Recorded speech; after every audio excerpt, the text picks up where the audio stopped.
Reform thinking. Welcome back to the Deep Dive. Today we are digging into a historical analysis of a time that our sources describe in pretty stark terms. They call it the darkest and most dismal day that ever the Christian church saw. It is a stunning claim, isn't it? And we're talking about a really long period of time here. We're looking at the era that stretches all the way from the rise of the anti-Christian system in the West, right up to the very beginning of the Reformation with Luther and the others. And so for this deep dive, our mission is really to get at two big related questions. First, what were the huge schemes of Satan during this time that, led to so much spiritual darkness? And then on the other side of that, how did Christ actually uphold his true church? How did it survive when it was under just this immense political and theological pressure? Before we get into the specifics, we have to understand what the visible church even looked like at this point. The sources really hammer home this idea that the true church was in a state of great obscurity. It was, for hundreds of years. The image they use is that it was practically hid from sight and observation. It's almost invisible to the wider world. And this connects right into that prophetic picture you see in Revelation of the woman, the church, having to flee into the wilderness. That imagery, the woman in the wilderness, it suggests this wasn't just an accident or decay. It implies there was a kind of divine permission at play. There was. God permitted this period, a time where Satan was allowed to, as the source puts it, renew his strength and do the utmost that his power and subtlety can effect. It was a very high-stakes moment in the history of redemption. So if God is permitting this, if Satan has allowed this much time and this much power, there has to be a purpose to it, right? It's not just random chaos. Not at all. The whole theological framework here is that this was allowed to happen to prepare the way for something even greater. The scale of the enemy's work is, well, it's the necessary setup for a future, more glorious victory at the time of Antichrist's final destruction. The darker the night, the brighter the dawn. Basically, yes. It raises the stakes for Christ's eventual triumph over an enemy that was given every possible advantage. Okay, so let's unpack this. If Satan was allowed to build up his opposition, he wasn't just relying on random attacks. He built structures. And our source points to two great opposing kingdoms that he set up. That's right, and together they covered the entire territory of the old Roman Empire. It was a strategy with two parts. You have the kingdom of Antichrist in the west and the Mahometan kingdom in the east. A kind of pincer movement? You could see it that way. The sources see the destruction of both of these powers as the main event that comes just before the church's prophesied glorious times. They're the two great horns of opposition that have to be broken. So let's start in the west, with the system that was maybe the most insidious, the Antichristian kingdom. Our source calls this the masterpiece of all the contrivances of the devil. And we have to stop and ask why. Why a masterpiece? Because it wasn't just brute force, like with Nero. And it wasn't a philosophical attack. This is a system that took over the very structure of God's visible church from the inside. So the deception wasn't an outside attack, it was an internal perversion. Exactly. The core of it was the appearance of holiness that was masking this deep wickedness. It's why Paul in 2 Thessalonians calls Antichrist the man of sin. Not just a man of sin, but the man of sin. And the whole scheme is called the mystery of iniquity. A mystery because the evil is hidden inside the very machinery of piety. Yes. The end goal was to turn the ministry of the Christian church, which is supposed to be for grace, into a ministry for the devil. It was basically restoring what Satan lost when paganism was officially overthrown in Constantine's day. So the Rome, the old pagan capital, gets this deadly wound, but Satan heals it by creating a new, spiritually corrupt Rome. That's the idea. Revelation 13 talks about the whole world wandering after this beast because it looked Christian on the outside, but it wielded this incredible worldly power. It was this religious political hybrid that had all the prestige of the old empire, just, dressed up in Christian clothes. And that takes time to build. That wasn't an overnight takeover. Oh, no. It was a very subtle, very slow progression. It started almost as soon as the government embraced Christianity. The first corruptions were things like growing superstition, all these unnecessary ceremonies, and then eventually the worship of saints and setting up images in churches. So you soften the ground spiritually first. You do, and then the political takeover gets easier. And we can actually track the rise of the Bishop of Rome by the titles he started to take for himself. It shows the whole progression from a local servant to a supreme ruler. We can, yeah. It started off simply enough. The Bishop of Rome was just a minister in a congregation. Then that role became a standing moderator, then a diocesan bishop, then a metropolitan like an archbishop, and then a patriarch. But these were still, fundamentally spiritual titles. But the real break, the real usurpation, is when he crosses that line from spiritual leader to claiming universal and earthly dominion. And that took two huge leaps. The first was claiming the title of universal bishop over the entire Christian church. Now, this was fought against for a long time by other bishops, but it was finally confirmed by the emperor in 606 AD that centralized all spiritual authority in one place. And the second leap was claiming temporal power. So not just spiritual oversight, but actual civil rulership. Yes. The source really focuses on the Pope's claim to the power of a temporal prince. This is why you see the popes carrying two swords. It was a symbol. It meant they held both spiritual and temporal jurisdiction. They had taken the keys to the kingdom of heaven and, well, the keys to the earthly kingdoms as well. And this is where it gets, really wild. The source says the Pope claimed the very same power Christ would have if he were here on earth. He was called God on earth. That is the peak of the blasphemy, the full expression of the man of sin, the idea that any man could claim the fullness of power that belongs only to Christ as the head of the church. And this wasn't just rhetoric, it translated into real, absolute political dominance across Europe. He claimed he could make and unmake kings at will. Emperors had to get their crowns from him, often in these really humiliating ceremonies. They lived in constant fear of him. Oh, absolutely. I mean, you can look at the story of Emperor Henry IV in the 11th century. When Pope Gregory VII excommunicated him, Henry had to cross the Alps in winter, stand barefoot in the snow for 3 days at Canossa, just begging the Pope to forgive him. And that wasn't about spiritual penance. No, not at all. It was a raw display of temporal submission. He had to do it to keep his throne. That's the kind of fear and political power the papacy had. So let's talk about the tools they used to enforce this. Excommunication, for starters. Excommunication was a political nuke disguised as a spiritual act. If a prince was excommunicated, all of his subjects were instantly freed from their oaths of allegiance to him. They were forbidden from obeying him as their ruler. Which would just lead to chaos and rebellion. It often led to the prince's death. His own subjects felt it was their religious duty to rise up against him. The source says several emperors were deposed and died miserably because the Pope used this weapon against them. But the one that seemed to create the most fear, the one that could paralyze an entire nation, was the interdict. The interdict was maybe the most powerful psychological weapon in history. It wasn't against one person, it was a sentence against a whole kingdom. And for the common person, its effects were catastrophic. All valid sacred administrations were just stopped. What does that mean for daily life? What does stopped look like? It means the entire rhythm of religious life grinds to a halt. No valid baptisms for babies. The dying couldn't receive their last rites. No public prayers, no preaching. The sacraments were forbidden. And maybe most terrifyingly, the dead could not be buried in consecrated ground. So you can't even bury your family properly. Imagine it. The church bells are silent, the doors are locked, and bodies are lying unburied or just put in a ditch in a field somewhere. If you're living in that time, the interdict means your soul and the souls of everyone you love are in what the source calls a miserable, damnable state. People dreaded it like a storm of fire and brimstone from heaven.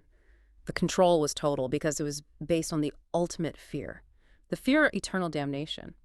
The goal was to make the people put so much pressure on their king that he had no choice but to submit to Rome. On top of all this, the system had huge financial and intellectual consequences, right? Absolutely. The Antichristian kingdom was also an enormous financial machine. The clergy, with the Pope at the top, just drained Christendom of its wealth. They used church lands, but also this whole retail system of selling spiritual services. What were the biggest sellers? Well, you could pay for pardons for sins you'd already committed. You could buy indulgences for sins you hadn't committed yet. There were fees for baptisms, last rites, and the most profitable invention of all, paying to get the souls of your loved ones out of purgatory. A concept that isn't even in the Bible. Not at all. But it became the single biggest moneymaker because you could profit from the living and the dead.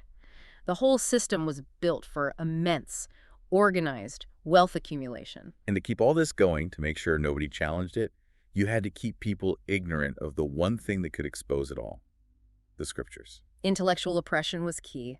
The Bible was gradually and intentionally taken away from the common people. The source says this was done the better to promote the unscriptural and wicked designs of the Pope and the clergy. And they had that cynical maxim, ignorance is the mother of devotion. That sums up the whole strategy. The spiritual darkness was so thick that real learning, gospel-centered learning, was almost gone from the world. Even most of the priests were, as the source puts it, barbarously ignorant. Their only skill was their hellish craft in tyrannizing over the souls of the people. And this just got worse and worse right up until the Reformation. That is a staggering picture of total control in the West. But, like we said at the start, Satan wasn't just focused on one half of the old empire. So let's turn our attention eastward now. Let's look at the Mahometan kingdom, which the source presents as the other great foe, the one that took over the Eastern Empire. This is the second great structure of opposition. It was designed to oppose Christ's kingdom through military force, which was a perfect complement to the spiritual subversion happening in the West. And the prophetic idea is that this system will be defeated at the same time as the anti-Christian one. So where does this force come from? Tell us about Muhammad. Muhammad was born in Arabia in 570 AD, and at that time, Arabia was very fragmented religiously. You had pagans, Jews, some Christians, but no single authority.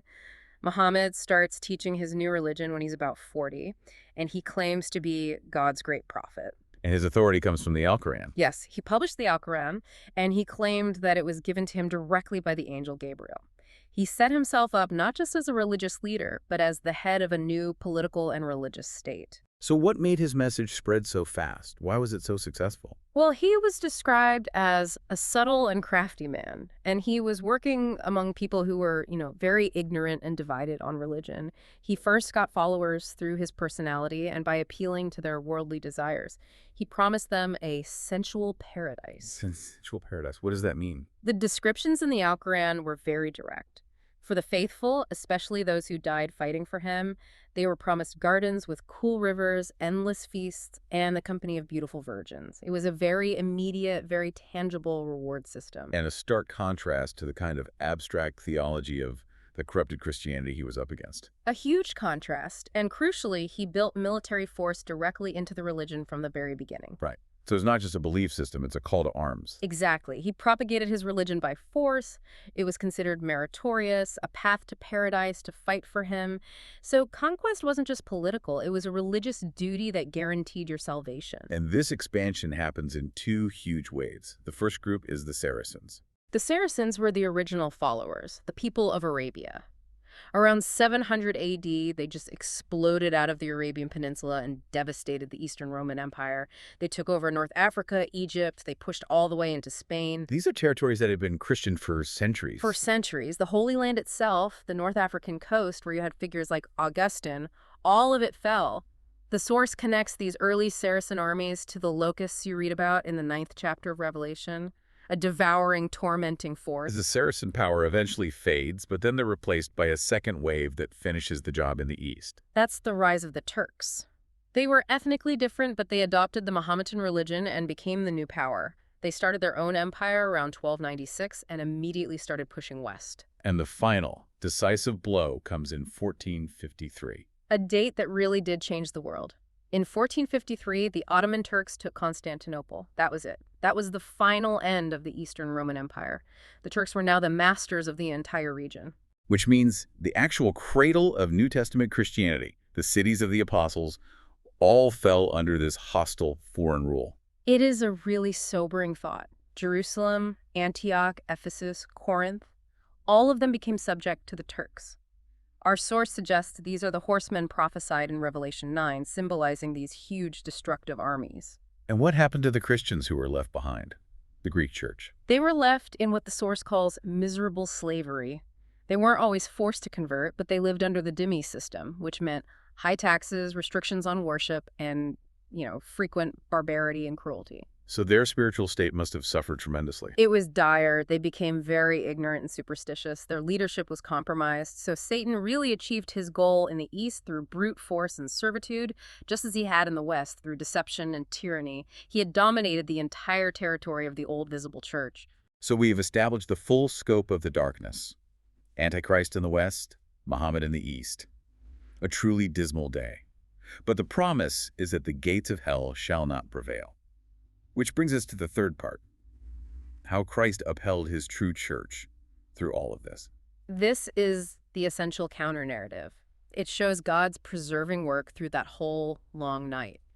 The church, though it might have been invisible to the world, was never actually extinguished. And it seems like the corruption wasn't totally uniform from the very beginning. The source says that early on, some nations actually pushed back against Rome. That's a key point. It didn't happen everywhere all at once. For example, when the Pope first claimed to be the universal bishop, a lot of churches, especially in the East, but also further west, they opposed him for a long time. They refused to accept his exorbitant claims. And the same thing happened with image worship. Right. Absolutely. The iconoclast controversy went on for centuries. There were many who strongly opposed setting up images. Generally, the closer a nation was to Rome, the sooner it complied. But places like Britain and parts of France, they held out for much longer. They kept some of their ancient purity. So there was some early national resistance. But once the darkness really took hold across the continent, the preservation of the church depended more on scattered individuals. That's the second mechanism of preservation. The source talks about an uninterrupted succession of many witnesses. In every single age, even in the darkest times, you had people in Germany, France, Britain, who bore a clear, vocal testimony against the corruptions and tyranny of Rome. And these weren't just quiet dissenters. They were taking huge risks. Huge risks. They included private citizens, ministers, and even some magistrates and people of high rank. They consistently spoke out against the Pope and his idolatrous worship, and they pleaded for a return to the ancient purity of doctrine. And many of them paid the ultimate price for that testimony. Numbers in every age were persecuted and killed for it. And this constant stream of martyrdom was a kind of spiritual proof that the true light had never been put out, no matter how powerful the mystery of iniquity seemed to be. But the most amazing part of this story, the one that connects directly to prophecy, is the existence of a whole separate community that kept its doctrinal purity for centuries, hidden away in a natural fortress, the Waldenses. The Waldenses are unique because they lived separate from the rest of the world, and they constantly bore a testimony against the Church of Rome through all this dark time. They weren't just scattered individuals, they were a community. In the Vaudois, the 5 valleys of Piedmont. You really need to understand the geography to get how they survived. You do. It was a very mountainous country between Italy and France, surrounded by the Alps. The valleys were almost inaccessible, so they had very little contact with the outside world, which was absolutely critical for them to maintain their beliefs without being corrupted. And this isolation is identified as a direct fulfillment of prophecy, isn't it? The woman fleeing into the wilderness. Precisely. The source identifies this region as the place prepared of God for the woman that they should feed her there during the reign of Antichrist. That's a direct reference to Revelation 12. This is the true church, fleeing into the wilderness from the face of the serpent, being protected and nourished by God's providence. So what did they believe that was so different from Rome? Well, even popish writers had to admit that the faith of the Waldenses was the oldest heresy in the world, which basically means it was older than Rome's major corruptions. They rejected the Mass, they didn't worship images or relics, and they held the scriptures as their only authority. They just maintained the ancient purity of his worship. And they're seen as the virgins in Revelation 14. Yes, the ones who were not defiled when other churches prostituted themselves. They kept themselves pure for Christ alone. Their doctrine and their worship were basically the same as what the Protestants would later teach, showing this unbroken line of scriptural faith. But that isolation couldn't protect them forever. It couldn't. For a long time, they were left in peace because they were so hidden. But once the Romanists took notice of them, the persecution was relentless. They were attacked by huge armies, actual crusades, and subjected to insatiable cruelty. For hundreds of years, they were just barbarously massacred. It sounds like a complete tragedy. But the source says there was an unexpected, redemptive purpose even in that horror. And this is the amazing twist of God's providence. Many were killed, yes, but others were driven out of the valleys of Piedmont. They were scattered across Europe to Italy, Germany, France, and wherever they went, they took their doctrine with them. So the very act that was meant to wipe them out became the way their beliefs were spread across the continent. It was setting the stage for the Reformation. That's it exactly. The persecutors couldn't extirpate the Church of God. They only scattered the witnesses, which made sure that when the time was right, that seed of truth would sprout up all over the place. And this leads us to the big public figures who show up near the end of this dark period, the ones who really carry the torch into the Reformation age. The first, and maybe most important, was John Wycliffe in England. He appeared about 140 years before the Reformation officially began. Wycliffe was an academic, and he used his position to launch a powerful attack on the popish religion. He didn't just question the Pope's authority, he went after the core theological errors. He was radical. He rejected transubstantiation, he attacked the wealth of the clergy, and most of all, he started translating the Bible into English so ordinary people could read it, which was a direct assault on that idea that ignorance is the mother of devotion. He was teaching the same things the reformers would later teach. He was, of course, persecuted for it, but he managed to die in peace. He did, which was a rare thing for a dissenter in that age. But the hatred for him was so deep that after he died, his enemies actually dug up his bones and burned them. It just shows how threatened they were by his doctrine. But his movement, the Lollards, they survived in England. They did. They survived in considerable numbers right up to the Reformation, even with fierce persecution.